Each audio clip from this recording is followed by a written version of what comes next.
Pemirsa, memasuki bulan suci Ramadan, pemerintah pusat memastikan ketersediaan dan stabilitas harga bahan pokok di Kabupaten Kutai Barat tetap terjaga.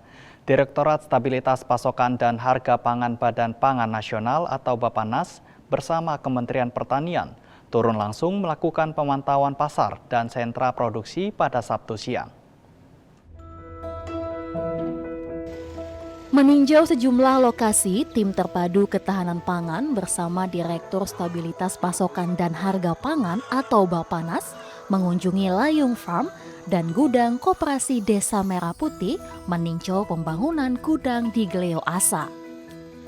Direktur Stabilitas Pasokan dan Harga Pangan atau Bappenas, Maino Dwi Hartono menegaskan, kunjungan tersebut bertujuan memastikan 3 hal utama, yakni ketersediaan, kelancaran, distribusi, dan stabilitas harga.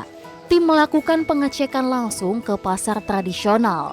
Di lokasi tersebut, rombongan memantau harga beras, gula, telur, hingga cabai, serta berdialog dengan pedagang terkait pasokan. Dari hasil pemantauan, sebagian komoditas seperti beras dan gula mengalami kenaikan harga.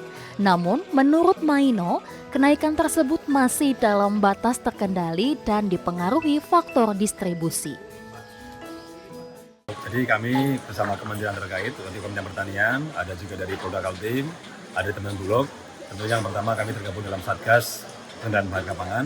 Tentu hari ini kami berkunjung ke Kutai Barat dalam rangka memastikan ketersediaan pangan kita ada, distribusinya merata dan harganya tersangkut dan stabil. Dan dalam 2 hari terakhir dari kemarin, kami lihat dan kami cek lapangan, memang mayoritas sebagai besar makanan kita di sini dipasok dari luar, terutama dari Samarinda. Oleh karena itu distribusi menjadi faktor penting, faktor utama ketersediaan pangan agar tersedia merata di seluruh wilayah Kutai Barat. Apa yang kita lihat hari ini, kita sama-sama lihat tadi dari lokasi persawahan, artinya ada potensi produksi di sini yang sudah cukup luas dan ini bisa kita maksimalkan. Artinya tidak semua tergantung dari luar. Yang kedua, tentu dalam jangka pendek, pemerintah Kabupaten Kutai Barat sudah mengusulkan pemerintah pusat terkait dengan keberadaan gudang Bulog.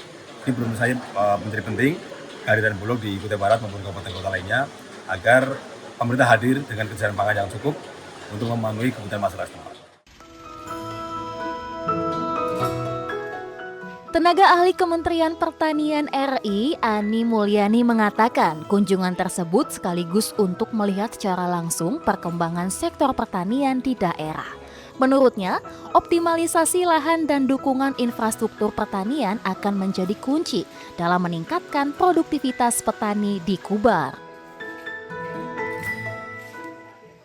Assalamualaikum warahmatullahi wabarakatuh. Pada pagi hari ini saya bersama rombongan dengan dari Bappenas, saya sendiri dari tenaga ahli Menteri Pertanian mendampingi teman dari Bappenas untuk melihat sebetulnya kunjungannya untuk melihat kondisi harga di pasar. Tapi selain itu kita juga mengunjungi beberapa wilayah potensial untuk pertanian. Karena kami dari Kementerian Pertanian ingin melihat jadi peningkatan produksinya seperti apa, peluang-peluangnya dan potensi-potensinya untuk Kutai Barat ini. Jadi kalau melihat dari potensi tadi yang kita kunjungan ke lahan sawah, itu sawahnya ada beberapa yang belum optimal, nah itu yang perlu ditingkatkan. Nah ini harus menggerakkan seluruh kelompok tani yang ada di Kutai Barat ini agar produksinya bisa meningkat dan indeks pertanamannya bisa meningkat juga dari tanam sekali menjadi 2 kali untuk memenuhi kebutuhan beras di Kutai Barat. Dari Polres Kutai Barat, Polda Kalimantan Timur melaporkan untuk Polri TV.